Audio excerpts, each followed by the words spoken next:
Hey kids, welcome to our new series, I'm in Trouble. These next few weeks, we are going to learn some important ways that we can handle the trouble that comes our way. There are many things in life that cause us trouble. When you find out that you failed a big spelling test, that is trouble. Or when you discover that you forgot to close the refrigerator door last night and your mom discovers all of the food is spoiled. Yeah, that's trouble. Or when the bully at school starts picking on you at recess, that is definitely trouble.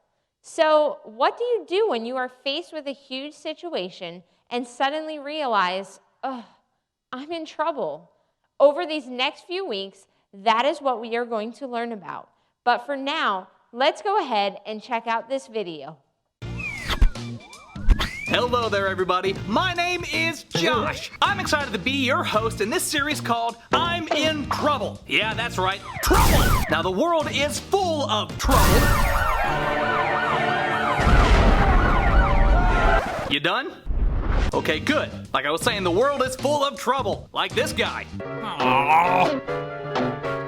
And this guy. And these guys. And throughout this series, we're going to discuss what the Bible has to say about trouble. The Bible is boring. No it isn't. Have you ever read it? No, why would I want to read it? It's boring. Blech. Everyone in the Bible is a fake little goody two-shoes. Well, that's not true. The Bible is full of stories of people that got in trouble. And not only that, it can teach us a lot about how to get out of trouble. And to help me teach you about this, I brought some friends along. Say hi to Amos. Where am I? Jimmy Don. Oh, hey, y'all. Hey, do you know if Cheetos are a fruit or a vegetable? Professor Hermes. My good sir, Cheetos are neither fruit nor vegetable. They are actually a subspecies of giraffe. For real? Nope, not true. And last but not least, you've met Gordy. Hi or whatever. What's the Wi-Fi password? I'm bored. I'll give it to you later. First, we gotta talk about a guy named David. I once knew a fella named David. We fought together in the war. Oh, cool. Which war? You know which war. Triggered. Chill out, guys. Amos, I doubt even you're old enough to know this David. I'm talking about King David. Yeah, the guy that went up against Goliath. The giant slayer. He was one of the greatest kings to have ever lived in world history. And if there's one thing David knew about, it was trouble. Sorry, but what does a super rich king know about trouble? He wasn't always a king, and not everybody liked him. A lot of people wanted him dead. In fact, in Psalm 69, David wrote that he had more enemies than hairs on his head. Well, then he should have shaved his head. I'm sorry, what? If he'd have shaved his head, he would have been smooth like a dolphin. And everybody loves dolphins. That is 100% scientifically true. My great aunt is a dolphin. Observe. That scarred me for life. No, shaving his head would have not made his enemies go away. David was in serious trouble, and it looked like there was no way out. So what does David do? Does he fight back? Does he freak out? Does he run away and hide? Will his enemies win? And has anybody seen my teeth? You're gonna find out all about that in today's lesson. Well, everything except Amos's teeth. Baloney snot. Get ready to learn all about how God is faithful. Let's say goodbye, Aunt Matilda.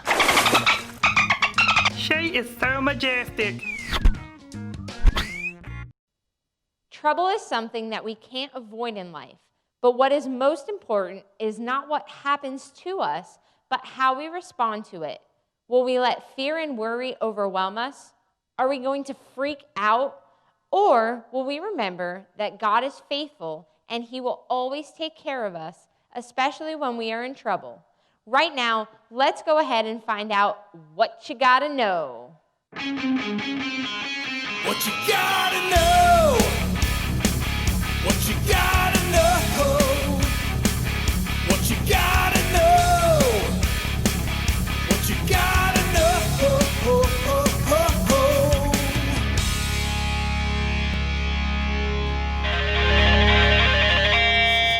Hey,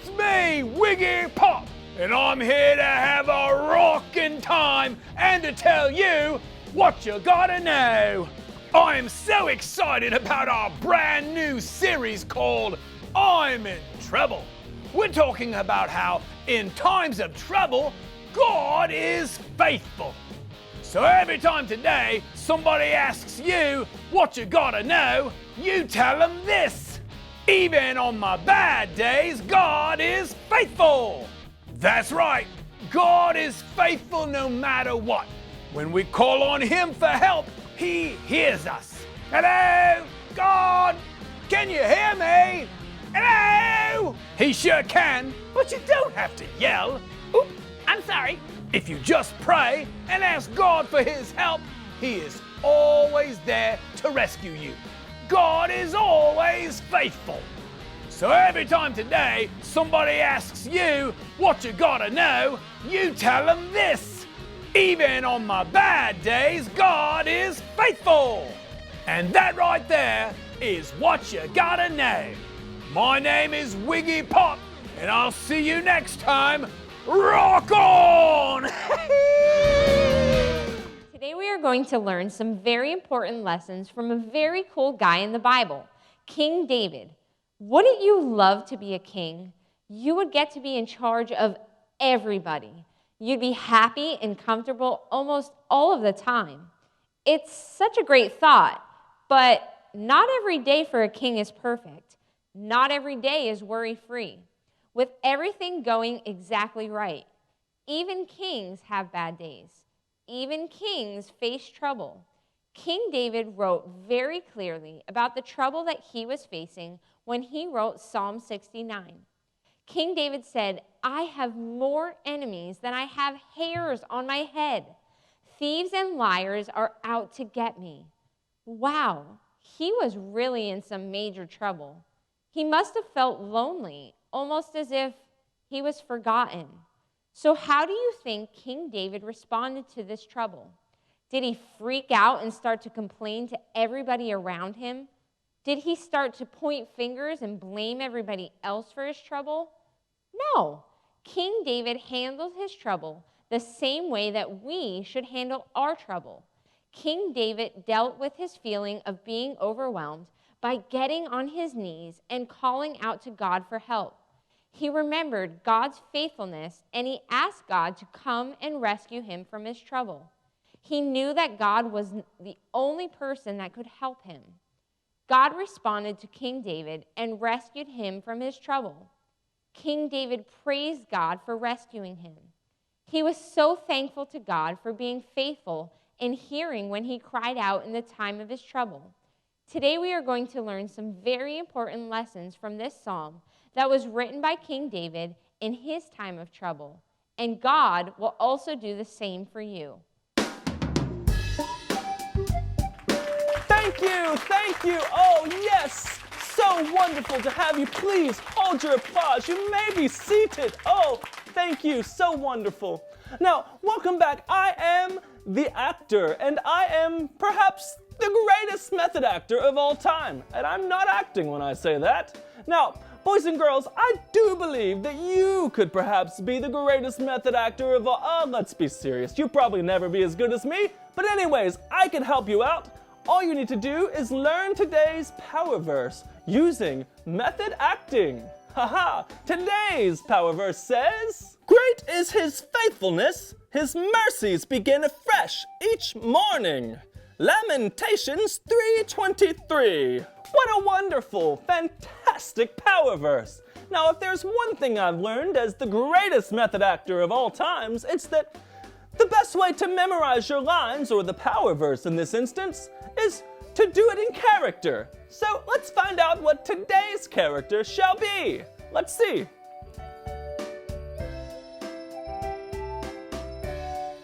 Ah, yes! Today's character is a walrus with no teeth. Acting, thank you. It's not that at all. It's a dinosaur.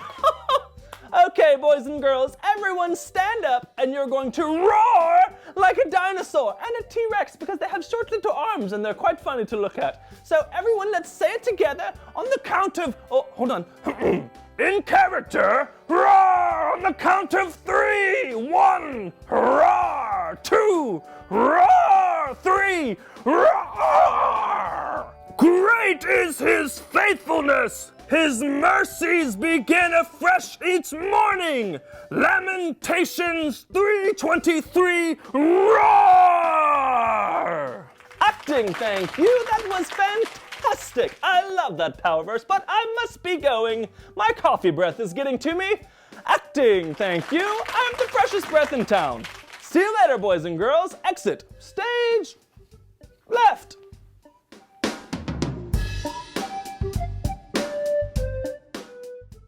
How many of you have ever had a bad day? I mean like a really, really, really, really, really bad day. A day in which everything seemed to be going wrong. So your alarm clock doesn't go off, you jump in the shower and there's no hot water, your hair dryer doesn't work, then you put your jeans on and you discover that your jeans are like super, super short. And so you're like a little bit late for school, and then you get in your mom's car, you're on your way to school, and your mom gets a flat tire. So now you're waiting for this flat tire to be fixed, and you're there for like a whole hour. And you get to school an hour late, and you find out that there was this huge assembly that you missed. And so now you're upset that you missed this assembly, and your friends are mad at you because when they were at this assembly, they got a really special prize. And so you're upset, and your friends are upset, and your day is just going completely horrible. You're having an incredibly tough day. What a bad day filled with a lot of trouble. Well, this is kind of the way that King David felt when he wrote Psalm 69. We're going to look at this psalm a little bit more to learn some really cool lessons about how we should handle the times of trouble that we have. In our lives, remember what kind of bad day King David was having, right? He felt like he had so many enemies. He felt like every single person was against him. So what would you do if you were in that same kind of trouble? Would you fight back? Would you run away? Well, King David did what you and I need to do when we're in trouble. When we are in trouble, we can call on God. David started the psalm off by saying, "Save me, O God. The flood waters are up to my neck." David was drowning in his trouble, and he knew exactly who to call on. He doesn't call on his friends. He doesn't call on his family. He doesn't even call on any other person except for God. Notice that David's prayer to God wasn't a fancy one. He didn't go and write it all out and be like, "Okay, God, I need to pray for this and this and this and this." No. He simply said, "Save me, O God." He knew that God was the only person who could save him. So he didn't pray some fancy words with these crazy prayer and all of this stuff. He cried out to God, "Save me, help me." And when we are in trouble, we need to remember that we have to call on God for help. And what's cool is when we call on God, he hears us every single time. The reason King David called on God for help is because he knew that God would hear him. God always hears us when we call to him for help. If you want to call a friend or a family member, there's times when maybe you don't have enough service or you don't have signal, and when you get to call them, there's times when they don't even pick up their phone. I mean, we all know those people that never pick up their phone when you call. And so when you call God, he doesn't need that. We can just call on God whenever we want. We can call on God in a simple prayer, and he hears us. King David understood this. He states in Psalm 69:33, "The Lord hears the cries of his needy ones." That's why King David was so quick. He was super quick to call on God for help. He understood that God always hears us when we call on him. Do you know what else? God is bigger than any problem that we face. If he hears us, then he will rescue us, and he is able to rescue us from any kind of trouble. Bullies at school, if we're sick, if we have problems at home, if we're fighting with a friend, whatever it is, God is bigger than any problem that we have.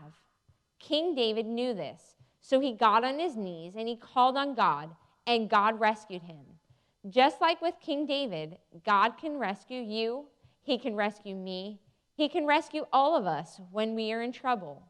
And when he does, we should decide to worship God for rescuing us. King David said in Psalm 69:30, "Then I will praise God's name with singing, and I will honor him with thanksgiving." When God comes through and rescues you from trouble, there is only one way that we should respond: worshiping God. Thank God for the things that he has done for us. Thank him for rescuing you and hearing you. When you call for help, he is worthy of all of our praise and worship. And we should never forget to worship him when he rescues us from trouble.